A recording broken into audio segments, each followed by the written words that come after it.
तो पिछले चैप्टर में हमने देखा प्रत्यावर्ती विद्युत वाहक बल का समीकरण उत्पन्न करना। चलिए उस प्रत्यावर्ती विद्युत वाहक बल के समीकरण से आज हम प्रत्यावर्ती धारा का जो समीकरण है उसकी उत्पत्ति करेंगे। तो प्रत्यावर्ती धारा के समीकरण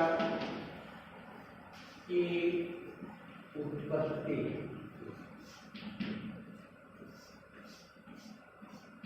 तो मान लो एक समान चुंबकीय क्षेत्र B में एक A B C D कुंडली रखी हुई है।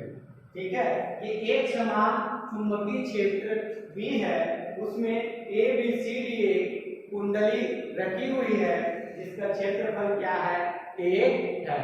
ये क्षेत्रफल वाली A B C D एक कुंडली एक समान चुंबकीय क्षेत्र में रखी हुई है और उस चुंबकीय क्षेत्र में वह दोलन कर सकती है। तो मान लो किसी क्षण यह कुंडली किसी क्षण t में चुंबकीय क्षेत्र B के साथ थीटा कोण बनाता है। तो माना इसी क्षण t पर कुंडली चुंबकीय क्षेत्र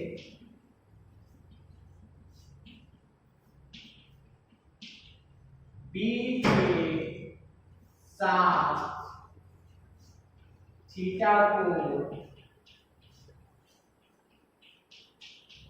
बनाता है, इसलिए ओमेगा इज इक्वल टू कोणीय वेग क्या हो जाएगा, थीटा अपॉन टी हो जाएगा। मान लो यह जो कुंडली ABCD है वो किसी क्षण t या t समय पश्चात जो घूम रही है, तो घूमने के पश्चात t समय में अगर वो घूम गई, मान लो ऐसे रखी है और इस प्रकार से घूम गई t समय में, तो चुंबकीय क्षेत्र B के साथ कितना अंश का कोण बनाए, थीटा अंश का कोण बनाए, तब कोणीय वेग ओमेगा इज इक्वल टू हो जाएगा थीटा अपॉन टी। तो यहाँ से थीटा इज इक्वल टू क्या हो जाएगा, ओमेगा टी। टी का हम क्या कर दिए, तिर्यक गुणा कर दिए। इसलिए कुंडली के प्रत्येक फेरों से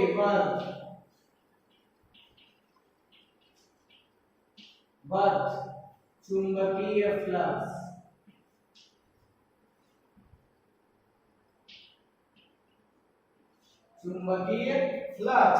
क्या हो जाएगा, phi b is equal to n और vector b dot vector a। चुंबकीय फ्लक्स होता है vector b dot vector a और n क्या है, कुंडली में फेरों की संख्या है, इसलिए हमने n का यहाँ क्या किया, गुणा किया। और b डॉट a क्या होता है, अदिश गुणनफल सदिशों का ba cos थीटा। तो phi b is equal to nba cos theta. यहाँ हम समीकरण 1 दे दें तो समीकरण 1 से थीटा का मान रखने पर समीकरण 1 से थीटा का मान रखने पर क्या हो जाएगा, phi b is equal to nba cos और थीटा के स्थान पर क्या हो जाएगा, ओमेगा टी। तो cos ओमेगा टी। और हम जानते हैं फैराडे का विद्युत चुंबकीय प्रेरण संबंधी द्वितीय नियम, परंतु फैराडे के द्वितीय नियम से फैराडे के द्वितीय नियम से E इज इक्वल टू क्या होता है, minus D phi B upon D T, यही होता है ना, minus D five B upon D T, विद्युत वाहक बल इज इक्वल टू, अब यहाँ फाइव बी का मान जो हमने निकाला, चुंबकीय फ्लक्स का जो मान आया उसको यहाँ पुट अप कर देंगे, तो E is equal to minus D N B A cos omega T upon D T, N B A cos omega T upon D T. अब जो अचर है उसको हम क्या करते हैं, बाहर निकाल दें, क्योंकि उनका अवकलन नहीं होगा, तो एन बी ए अचर राशि है, तो ये क्या हो गया, into D upon D T और कॉस ओमेगा टी, और कॉस ओमेगा टी का अवकलन होता है माइनस साइन, तो is equal to minus N B A into cos का थीटा का अवकलन होता है माइनस साइन थीटा, तो ये क्या हो गया, माइनस साइन ओमेगा टी, और ओमेगा टी का अवकलन होगा तो टी के सापेक्ष होगा, टी का 1 हो जाएगा, इंटू बचेगा क्या, ओमेगा, तो इसलिए E is equal to minus और माइनस क्या हो जाएगा, plus, minus into minus plus, बचेगा क्या, N B A omega sine omega T. हम इसको इस प्रकार से भी लिख सकते हैं,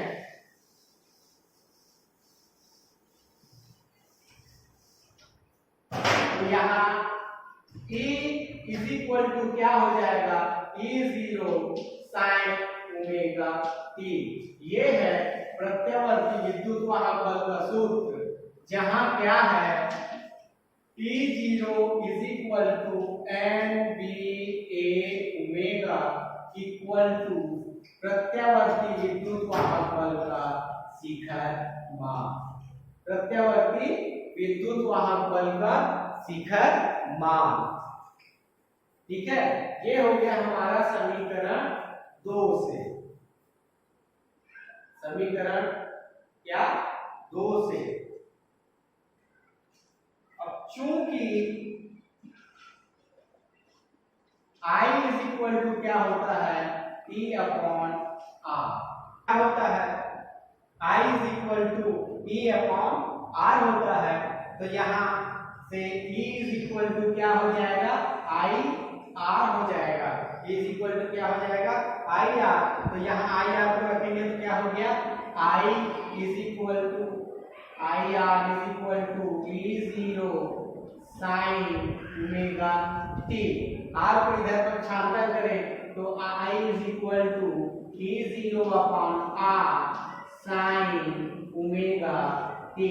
अब चूंकि I is equal to A upon R है और E0 अपॉन R है, ये किसके बराबर हो जाएगा, I 0 के बराबर हो जाएगा, तो I is equal to I0 sine omega T, जहां E0 upon R is equal to क्या है, शिखर मान,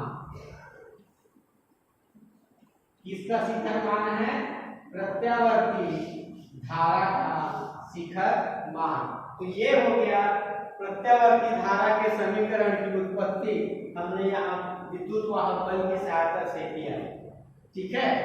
इसके आगे आइए देखते हैं कुछ प्रत्यावर्ती धारा से संबंधित कुछ परिभाषाएं।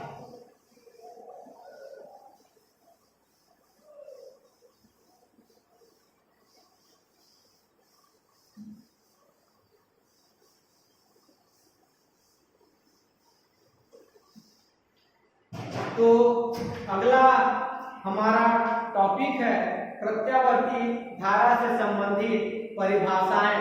तो सबसे पहली परिभाषा आइए देखते हैं, शिखर मान। शिखर मान या इसी को कहा जाता है आयाम। तो किसी क्षण प्रत्यावर्ती धारा के अधिकतम मान को कहा जाता है उसका शिखर मान या फिर आयाम। किसी क्षण पर प्रत्यावर्ती धारा के अधिकतम मान को क्या कहते हैं? प्रत्यावर्ती धारा का शिखर मान या फिर आयाम। अगला है आवर्तकाल।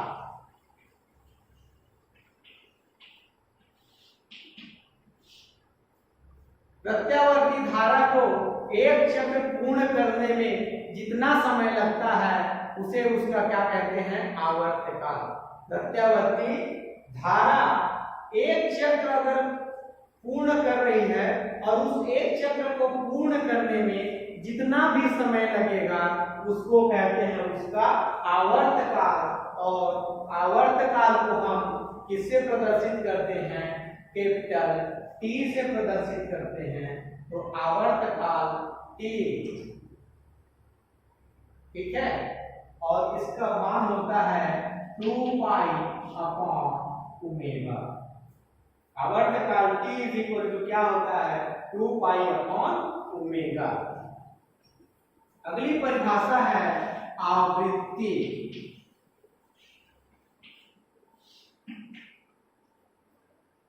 तो आवृत्ति जो होता है आवर्तकाल का जस्ट उल्टा होता है। आवर्तकाल में क्या होता है? एक चक्र पूर्ण करने में जितना समय लगता है। और आवृत्ति क्या होता है? प्रत्यावर्ती विद्युत धारा 1 सेकंड में जितने चक्र पूर्ण करती है उसको उसकी आवृत्ति कहते हैं। प्रत्यावर्ती विद्युत धारा 1 सेकंड में जितना चक्र पूर्ण करती है उसको उसका क्या कहते हैं? आवृत्ति कहते हैं। आवृत्ति को या लैम्डा से प्रदर्शित करते हैं या फिर न्यू से प्रदर्शित किया जाता है। तो आवृत्ति न्यू इज इक्वल टू होता है 1 अपॉन टी। तो यहाँ से 1 अपॉन 2 पाई अपॉन ओमेगा। तो न्यू इज इक्वल टू क्या हो जाएगा? ओमेगा अपॉन 2 पाई। या फिर यहाँ से ओमेगा इज इक्वल टू और हो जाता है 2 पाई न्यू।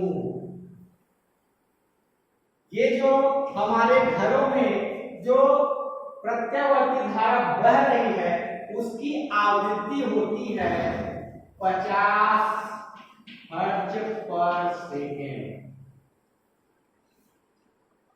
प्रति सेकंड 50 हर्ट्ज की आवृत्ति से यह प्रत्यावर्ती धारा प्रवाहित हो रही है। और घरों में जो धारा प्रवाहित हो रही है जिसका हम उपयोग करते हैं वो किस प्रकार की होती है? वो प्रत्यावर्ती धारा होती है जो घरों में उपयोग करते हैं। और उसकी आवृत्ति होती है 50 हर्ट्ज पर सेकेंड।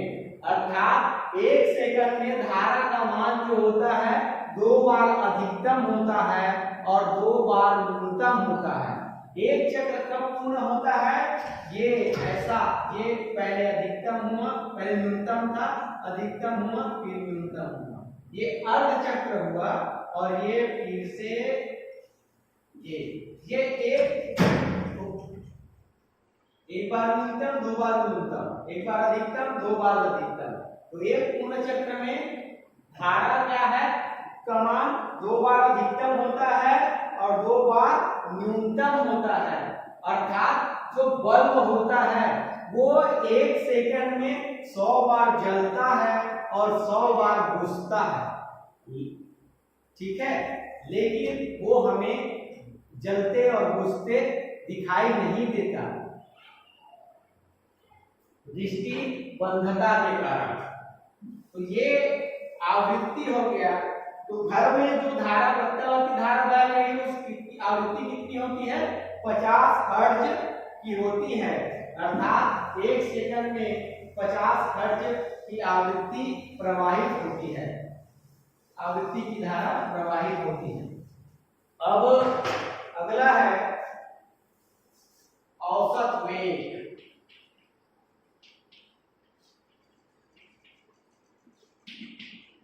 औसत वेग, तो औसत वेग अर्थात प्रत्यावर्ती धारा का एक पूर्ण चक्र का औसत मान 0 होता है।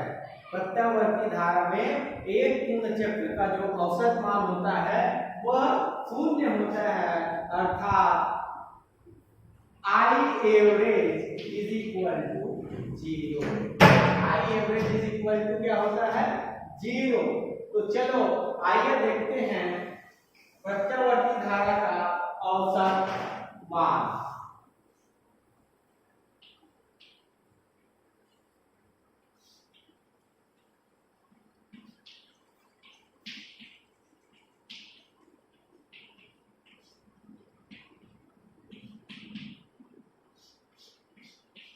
हम जानते हैं किसी क्षण t पर प्रत्यावर्ती धारा का समीकरण होता है I = I0 sin omega t। ये समीकरण नंबर 1। यदि क्या हो अल्प समय dt में प्रत्यावर्ती धारा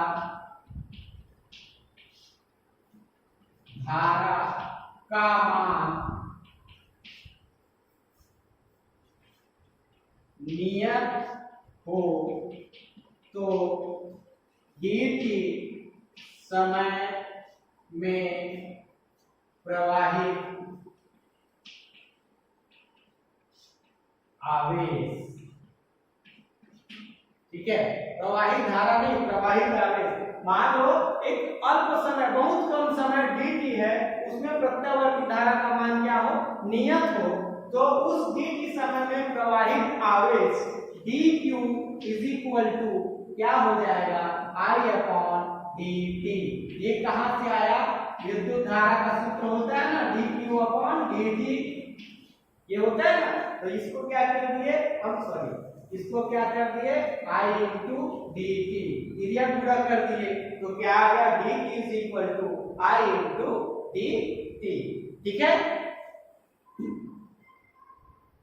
इसलिए प्रत्यावर्ती धारा का औसत मान क्या होगा, I एवरेज = 0 से t समय में प्रवाहित आवेश अपॉन समयांतराल।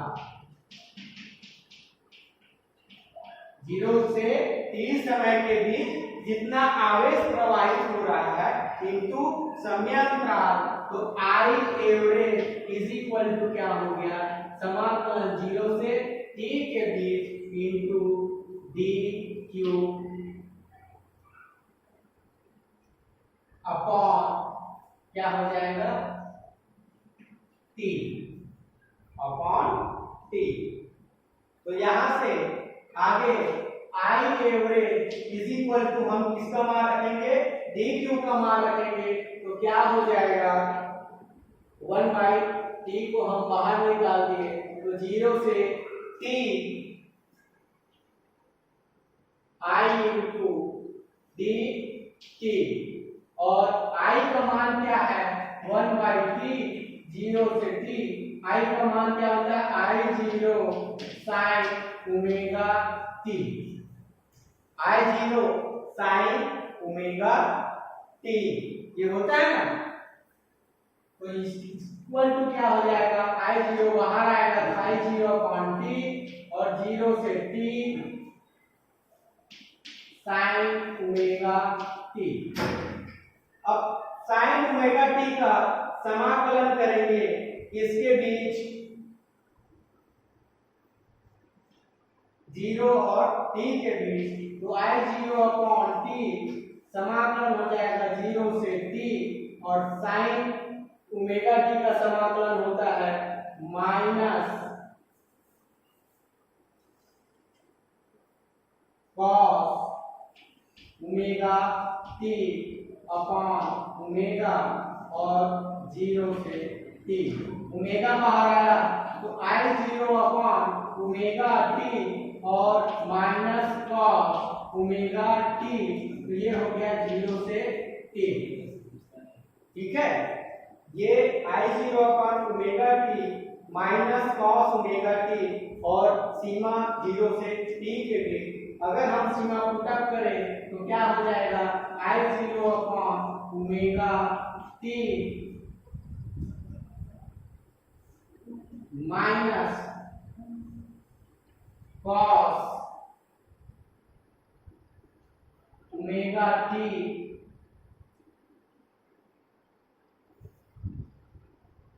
प्लस कॉस जीरो क्या होता है 1,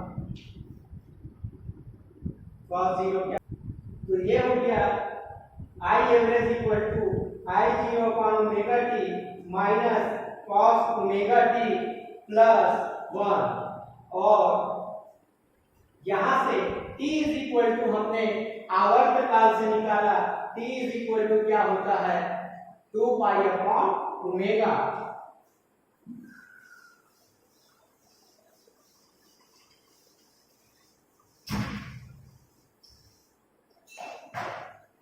क्योंकि t इज इक्वल टू होता है 2 पाई अपॉन ओमेगा, इसलिए I average is equal to क्या हो जाएगा I0 upon omega t into minus cos omega into 2 pi upon omega plus 1।